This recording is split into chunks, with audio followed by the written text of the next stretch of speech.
Hello, welcome to Sound and Fury Book Reviews. As usual, I am Tina. Today I'm doing a absolutely massive classic sci-fi and a little bit of fantasy book haul. So I took in a giant diaper box, like massive, what am I doing here? A massive diaper box, like, huge, plus a bag of books that I was offloading onto a used bookstore, and I got $70 worth of credit. So I got two regular books, and then I got the rest of them were all classic sci-fis in exchange. The guy also gave me like 4 extra classic sci-fis, probably because he was like, wow, no one else wants this crap, so I'll just give them to her. So I'm going to go through as I usually do. I'm going to read the backs of them, and I'm going to laugh because they're so much fun, and a bunch of these are going right onto my TBR. So let's see. We're going to start with Time in Eclipse by David S. Garnett. His name was first Supreme Guardian of Earth, or so machine said.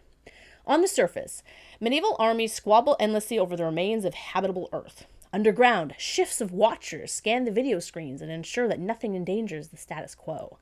A stable world, until the android giants, clockwork pygmies, and extinct elephants start to materialize. What's going on here? So yeah, this sounds really fun. I'm very excited about this one. I mean, I'm excited about all of them. I'll try not to say I'm excited about this one, about every single book. So forgive me, though.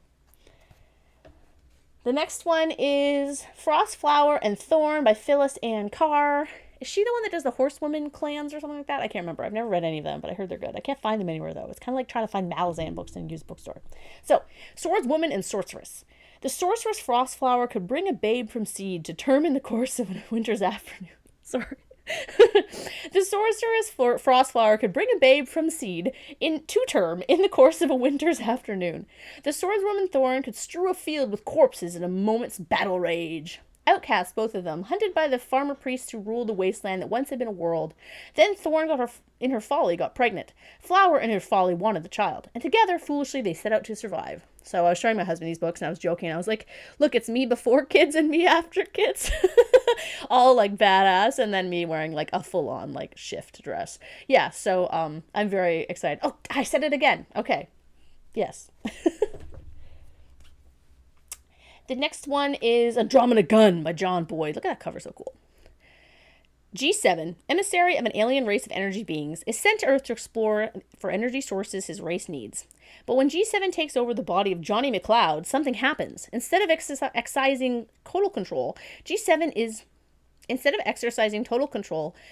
is changed, involving McLeod's personality and emotions. And Johnny McLeod, the immoral gunfighter, is changed too. Andromeda Gun is the story of a strange symbiosis of man and alien, of crucial events upon which the future of Earth depends. Johnny McLeod, G7, the symbiote, can change Earth's history. I love a good, like, possession story, so I'm totally on board. I should put these in... Oh, I love all of them. Like, I should organize them based on the ones I want to read first, but I want to read all of them first. This one I'm... Of course. Look at this one. Look at it. Dragonstar Destiny. Unfortunately, this is book 3, so I'm not going to read you it because it's the exciting conclusion to the Dragonstar trilogy, but I grabbed it obviously because of this reptile dude. Also, he's jacked. Look at how jacked he is.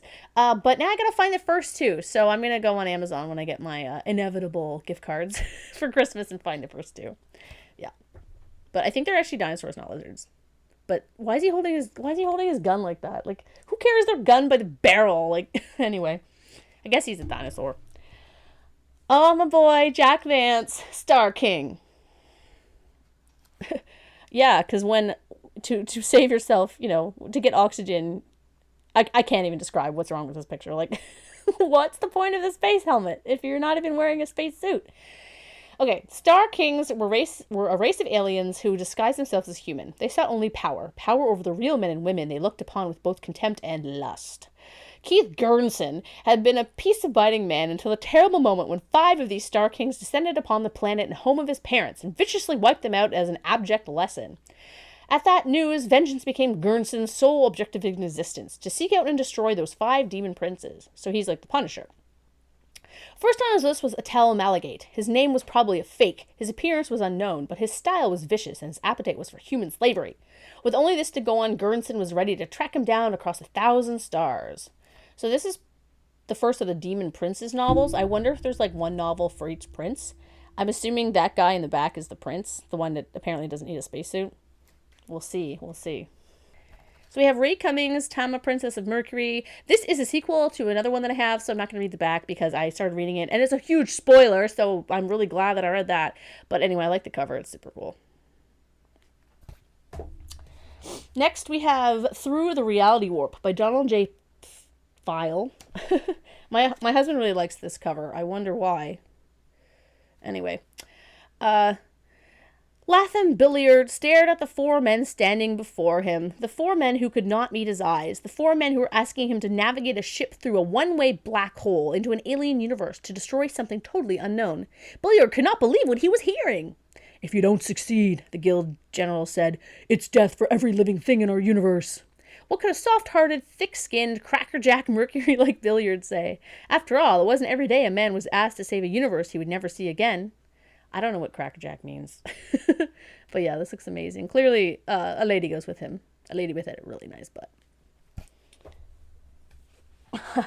No, I'm reading that one last. Okay. Let's see. This is book 1 in Starhounds or something. David Bischoff, book 1, The Infinite Battle. I love these old ships. Look, these ships are amazing. I love these covers so much. I love this one because Laura Shemzak, irreverent, rebellious, beautiful. A woman with an impossible mission to rescue her beloved brother, the most brilliant physicist of the Empire, from the awesome aliens, the Jextron. To succeed, Laura must gain control of the top-secret Mark XT blip ship. And to do that, she is forced into an uneasy alliance with a notorious space pirate, the bitter, cynical Captain Tars Northern. And that's when Laura's adventure really begins. Are they going to bang? 100% they're going to bang. I would love it, though, if all of a sudden she was just a lesbian. I was like, no, don't want to. But I would also love it if there's an enemies to lovers romance. Anyway. Ooh, I like this one because of the cover. Operation Titan. Look at that. It's a spaceship. Who makes a spaceship that looks like that? Far out beyond the orbit of the planet Saturn, space stretched endlessly cold, dark, and silent. Into the emptiness, the mighty flagship Conqueror emerged, its wedge-shaped bulk slicing into the space of the time continuum. Okay, I can't read this because the writing is, like, red. It's very hard to read. Anyway, the Empire rules by fear. It destroys all who oppose it. For the rebels on Titan, escape seems impossible. In a desperate race against time, Paul Trenton sets out from Earth on a perilous rescue mission. I'm actually not super into this one. I just really like the cover. Oh, yeah. C.J. Cherry, Rusalka. Oh, this one's long. In the folk tales of pre-Christian Russia, the most dangerous ghost of all is Rusalka, a murdered girl still seeking to exist by drawing the energy of life from all nearby living things. I don't think this is more like a fantasy, I guess. Once Peter Kowilikov had mocked beliefs in magic as he rided through life with the young blades he thought his friends. But now outcast from his native city, his only friend was Sasha Misharov, a young man fearful of his own burgeoning magical powers. Peter and Sasha had found safety in the forest cottage of the old wizard, Ulamets. I'm sorry, I can't speak Russian at all. Or it had seemed to offer safety if not warmth. Okay, it goes on and on again, but there's a bunch of stuff, and then he falls in love with the ghost, I guess? I don't know, it looked cool. I got this one for free. I like this one. Ward Hawkins, Red Flame Burning. What's going on? Gotta walk your little bug friend, I guess. This guy's just like, why am I here? I can't, it's hard to zoom in. Red Flame of Courage. Aging and alcoholic Harry Borg was sure he was losing his grip on reality when a hole appeared in the invisible wall right in his apartment, and in popped a reptilian humanoid named Gus. Next thing Harry knew, Gus had taken him back to Jazza in the world of the lizard people, where a brilliant surgeon cured Harry of his alcoholism and rejuvenated him. How does a surgeon cure someone of alcoholism? That's not what surgeons do. Suddenly, Harry was young again, in the body of a dashing, handsome Superman, and he was determined to use his newfound strength to rescue the other humans kidnapped by the Jassons, a lovely young woman and her daughter, and a group of college football players. But the Jassons needed Harry's courage and aggressiveness for their own ends. In exchange for his friend's freedom, Harry had to save the lizard people from war, and from themselves. I'm so curious about this one.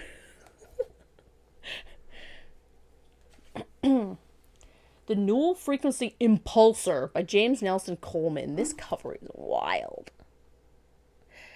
50 years after man reached Venus and Mars and colonization of both planets began, free enterprise in space was suddenly strangled by the emergence of 5 giant companies. Employing the most ruthless practices, intimidation, bribery, and political blackmail, they gradually gained the monopoly in the field of commercial space travel. So we got Bezos, we got Elon Musk, some pharmaceutical company probably, yeah.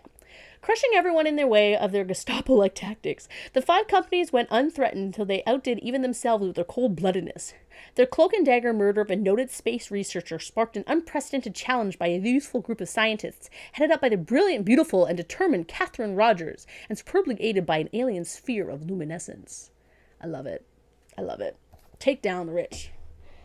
The Still Small Voice of Trumpets by Lord Biggle Jr. I just read a book by him, The Light That Never Was. Freedom or death.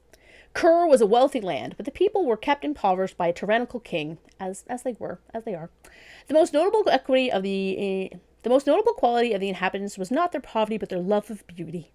Interplanetary agent Jeff Forzen, Jeff with one F, was sent to help bring democracy to the troubled land. Even though his organization had met only failure for 400 years, he thought he might have found a way to reach the people, to turn their love of beauty into a love of freedom. He found conniving and conspiracy among his own kind as well as the aliens. Success would bring his freedom. Failure meant death. Interesting. I liked this one because why is it covering her face? They're like, oh yeah, let's make this majestic woman standing on a cliff, but we're going to cover her face with her shawl. Like, wouldn't you be like, get it out of here? The Perfect Circus by Frederick Bureau.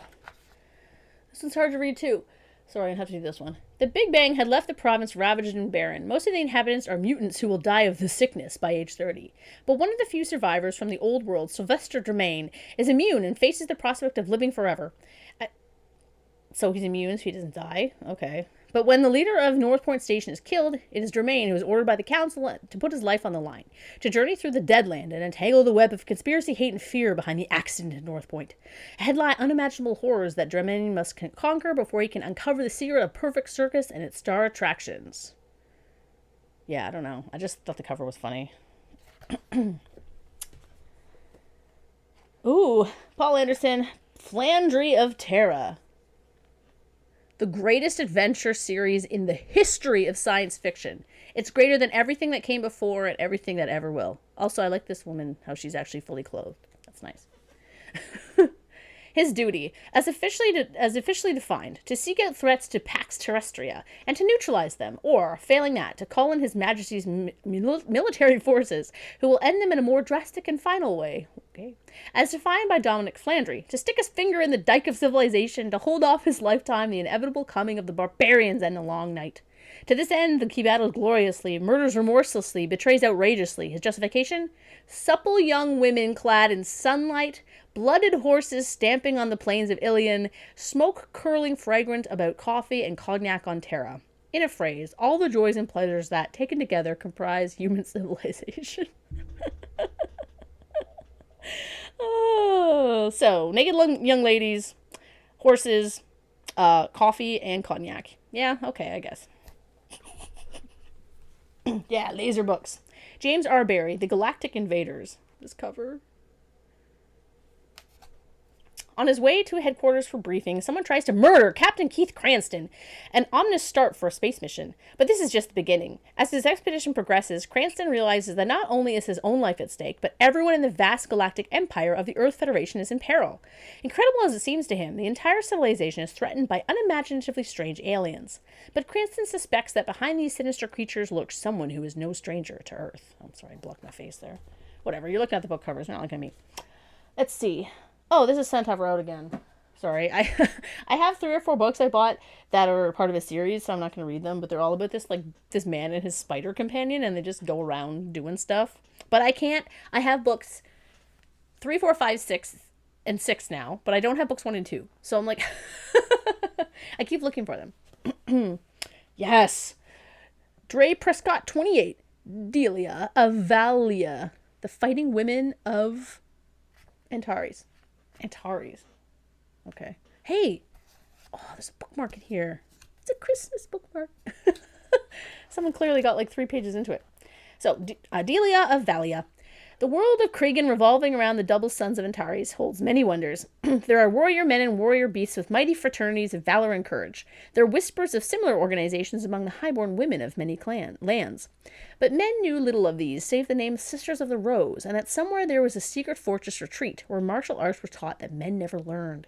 Now Dre Prescott has at last laid bare the story of these fighting sororities. Here is a thrill-packed adventure of Adilia of Valia, leader of a mystic guild, and her mission to bring justice to one of who had betrayed her both blood oath and her empress.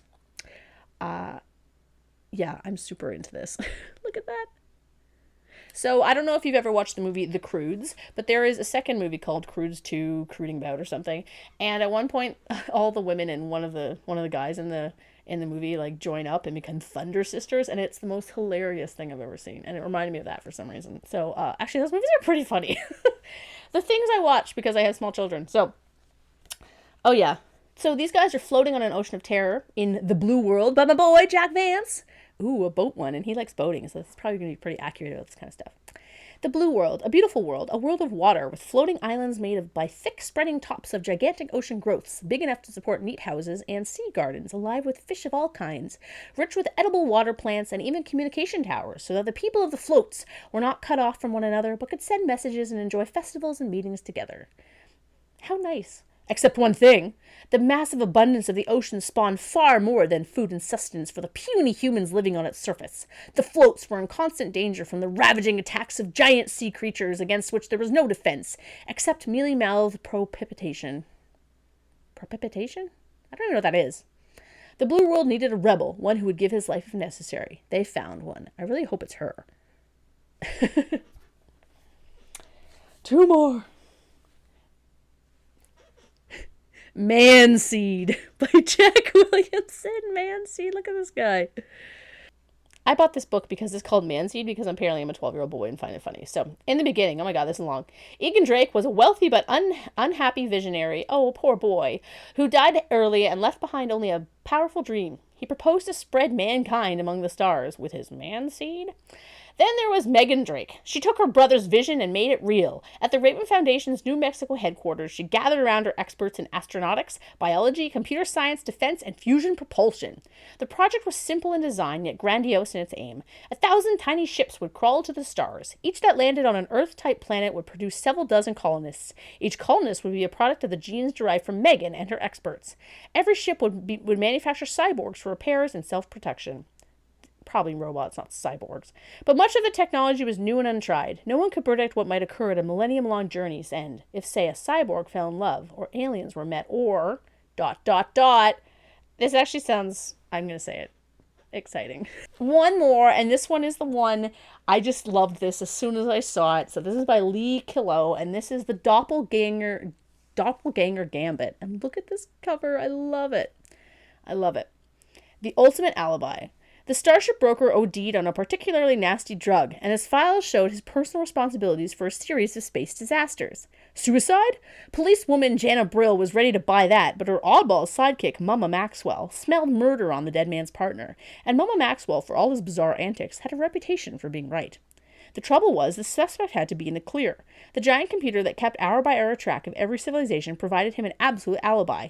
To nail the man, Mama would have to prove the computer wrong, and knock out the keystone of law in order for an entire country.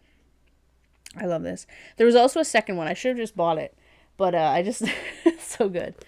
So yeah, those are all the books that I bought at my massive sci-fi book haul. It was a very relaxing, fun moment, and that bookstore I was in was amazing. It has stacks like double the height of this. Like, there's ladders everywhere. It's run by this like incredibly cute and sweet old man. He's got to be like 85 years old.